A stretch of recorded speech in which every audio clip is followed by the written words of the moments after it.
ಸದಸ್ಯರಾದ ಶ್ರೀಯುತ ಹನುಮಂತ್ ಸಿಂಗನವರವರಿಗೆ ತುಂಬ ಹೃದಯದ ಸ್ವಾಗತ ಸುಸ್ವಾಗತವನ್ನ ಈ ಸಂದರ್ಭದಲ್ಲಿ ಬಯಸ್ತಾ ಇದ್ದೇನೆ. ಅದೇ ರೀತಿ ಗ್ರಾಮ ಪಂಚಾಯಿತಿಯ ಹಿರಿಯ ಸದಸ್ಯರಾದ ಅಶೋಕಣ್ಣ ಕಂಕನವಾಡಿ ಅವರು ಉದ್ಘಾಟನೆಯ ಪೂಜಾ ಕಾರ್ಯಕ್ರಮವನ್ನು ಮುಗಿಸಿ ಇದೀಗ ನಮ್ಮ ಶಾಲೆಯ ಕಾರ್ಯಕ್ರಮವನ್ನು ವೀಕ್ಷಿಸಲು ಆಗಮಿಸಿದ್ದಾರೆ.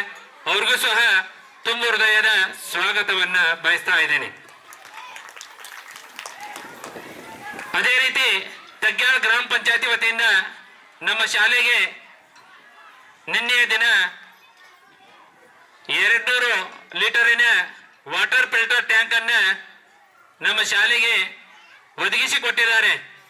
ಅಧ್ಯಕ್ಷರು ಮತ್ತು ಸರ್ವ ಸದಸ್ಯರು ಮತ್ತು ಗ್ರಾಮ ಪಂಚಾಯತಿಯ ಆಡಳಿತ ವರ್ಗಕ್ಕೂ ತುಂಬ ಹೃದಯದ ಧನ್ಯವಾದವನ್ನ ಈ ಸಂದರ್ಭದಲ್ಲಿ ಅವರಿಗೆ ಬಯಸ್ತಾ ಇದ್ದೇನೆ. ಅದೇ ರೀತಿ ಈ ಶಾಲೆಯ ಆರ್ಚ್ ಗೇಟಿನ ಬಗ್ಗೆ ಸ್ವಲ್ಪ ಹೇಳ್ಬೇಕಂತಂದ್ರೆ ಬಹುದಿನದ ಆಸೆ ಆಗಿತ್ತು. ಹಿಂದಿನ ಕಾರ್ಯಕ್ರಮಗಳಲ್ಲಿ ಹೇಳಿದ್ರು ನಮ್ಮ ಹನುಮಂತನ ಸಿಂಗನವರವರು, ಈ ಒಂದು ಮುಂದಿನ ಜನವರಿ 26ರೊಳಗಾಗಿ ನಾನು ಅದನ್ನ ಆರ್ಚ್ ಗೇಟ್ ಅನ್ನ ಸಂಪೂರ್ಣವಾಗಿ ತಯಾರು ಮಾಡಿ ಈ ಶಾಲೆ ಒಳಗ ಪಾದಾರ್ಪಣೆ ಮಾಡ್ತೇನೆ ಅಂತ ಹೇಳಿ, ಅದೇ ರೀತಿಯಾಗಿ ಅವರು ಇವತ್ತು ಈ ಕಾರ್ಯಕ್ರಮಕ್ಕೆ ಬರ್ಬೇಕಂದ್ರೆ ಆ ಒಂದು ಆರ್ಚ್ ಗೇಟಿನ ಉದ್ಘಾಟನೆಯನ್ನ ಮಾಡಿ ಈ ಒಂದು ಶಾಲೆ ಕಾರ್ಯಕ್ರಮಕ್ಕೆ ಆಗಮಿಸಿದ್ದಾರೆ.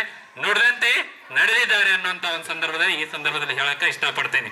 ಅದೇ ರೀತಿಯಾಗಿ ಇನ್ನೂ ಹಲವಾರು ಈ ಶಾಲೆಯ ಕಾರ್ಯಕ್ರಮಕ್ಕೆ ಅಥವಾ ಈ ಶಾಲೆಯ ಅಭಿವೃದ್ಧಿಗಾಗಿ ಇನ್ನೊಂದು ಕೆಲವೊಂದು ಯೋಜನೆಗಳನ್ನ ಹಾಕಿಕೊಂಡಾರ. ಅದನ್ನ ಆದಷ್ಟು ಬೇಗನೆ ಅವರು ಆ ಕಾರ್ಯಕ್ರಮವನ್ನ ನೆರವೇರಿಸಿಕೊಡ್ಲಿ. ಅದೇ ರೀತಿ ಅವ್ರು ಇರುವಾಗಲೇ ನಮ್ಮ ಶಾಲೆಗೆ ಇನ್ನಷ್ಟು ಅವರ ಅಧಿಕಾರಾವಧಿಯಲ್ಲಿ ಇನ್ನಷ್ಟು ಅಭಿವೃದ್ಧಿ ಕೆಲಸಗಳು ಆಗಲಿ ಅಂತ ಹೇಳಿ ಶುಭ ಹಾರೈಸುತ್ತಾ ಈ ಸಂದರ್ಭದಲ್ಲಿ ನನ್ನ 2 ಮಾತುಗಳನ್ನು ಮುಗಿಸ್ತೇನೆ. ಅದೇ ರೀತಿ ಈ ಕಾರ್ಯಕ್ರಮವನ್ನು ಉದ್ದೇಶಿಸಿ ಅಧ್ಯಕ್ಷರು ಒಂದು 2 ಮಾತು ಆಡ್ಬೇಕಂತ ಹೇಳಿ ಅವ್ರಿಗೆ ಕೇಳ್ಕೊಳ್ತೇನೆ.